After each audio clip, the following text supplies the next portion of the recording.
This video produced by Left Tech Aerospace Division.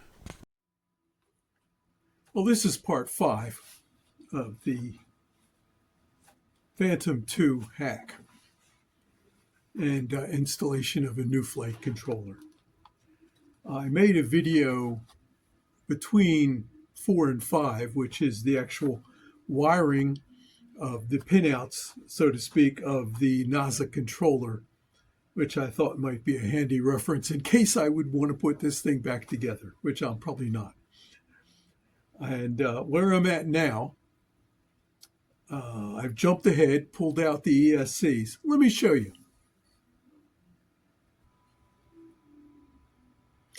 So you can see the ESCs are all out. I've got the gold connectors on the wiring, the bullet connectors. And I previously pulled the whole motherboard off the thing and disconnected all the wiring. I just was too difficult to do it while I was videoing. And I also pulled off the NASA flight controller, which sticks right on there. It's kind of glued to the board. I had never messed with the NASA flight controller, plugging the USB in while the Phantom 2 was intact. So I decided to test it to make sure everything was functional, because I think that controller could be useful for a small project, maybe as a camera controller of some sort, use some spare channels, or radio channels, whatever. So I downloaded the software. Let me pause. And loaded it onto a machine. And that's the NASA M version 2 software. And I plugged the NASA in. Now it has if you can see it down in there, those wires come up through there and go to this connector.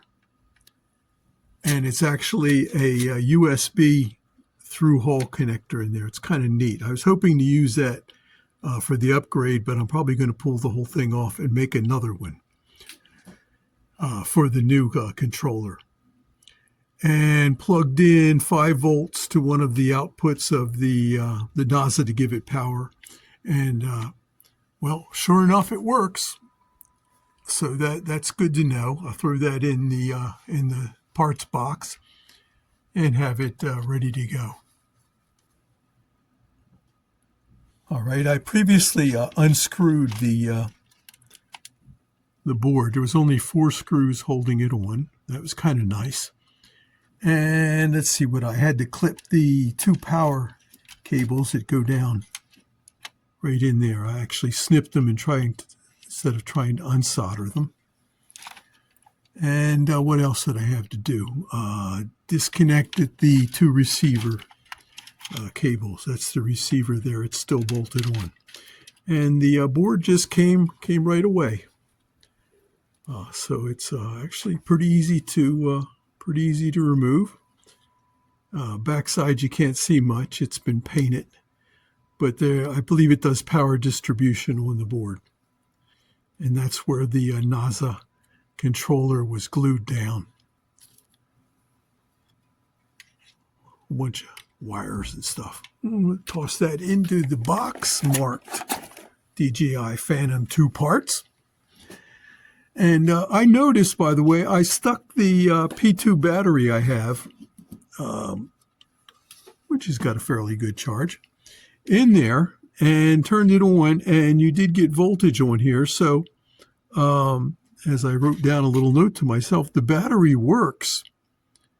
So I'm going to be able to use that to test the new flight controller, use the old Phantom 2 battery. It's kind of limited. It's only 11 some volts, so you don't get a lot of power out of it.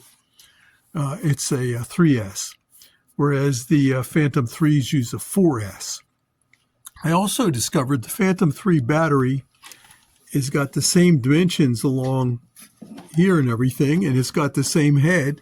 The only difference is the power connector right there, which slips into right in there in the battery, is slightly different located. So I'm wondering if I could just alter the height of this a little bit, that connector, and actually use Phantom 3 batteries in this Phantom 2.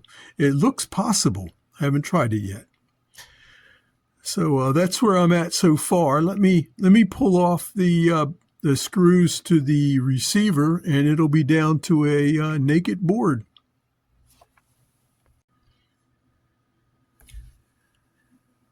Well, here's the, I mentioned the USB controller that was mounted.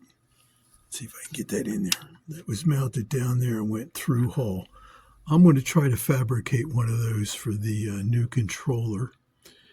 And I'll leave this one as it is because it goes to this type of connector, a 4-pin, which fits right into the NASA controller. So I'm probably going to want to use that if I want to configure it. So I'll put a USB-C on there and try to make a connector.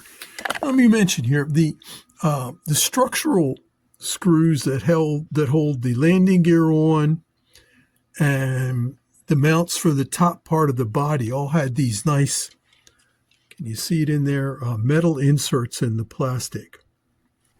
There's some of them down there to hold the camera gimbal. But the mount for the main board and for the receiver, well, 4 holes for the main board, they're strictly screws going into the plastic, kind of like wood screws except for plastic. So I don't think they're as strong. See, there's one in there I used that came out of the USB mount. I left it in there because I'm going to have to figure out how to make a circuit board for that. That's going to be fun. That's where the battery comes up. It comes right up to here, so you have to make it kind of flat. You can't stick out too much. I'll have to hack that. That'll be fun. So that, folks, is the... let me show you the receiver. Here's the receiver, and it's got the antennas on it with those, what are they, FL connectors. Same kind they use on lots of different 2.4 gig stuff. I think they're glued on there. They don't pop off easy. And these 2 wires went to the board. I believe one of them went to the main board. The other went to the NASA controller. I'll have to figure all that out and get the wiring. That uses the DJI protocol, and I'm switching over to Express LRS. So it's probably going to be, I don't know, for sale or junk. Put it in the box. And there it is. It gets hard. If it stays soft, though, the heels are compressed. Why is it hard? Oh, it's supposed to be like that, though?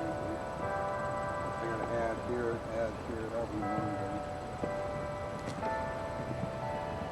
Yeah, this looks good right here. It gets hard. I mean, small field.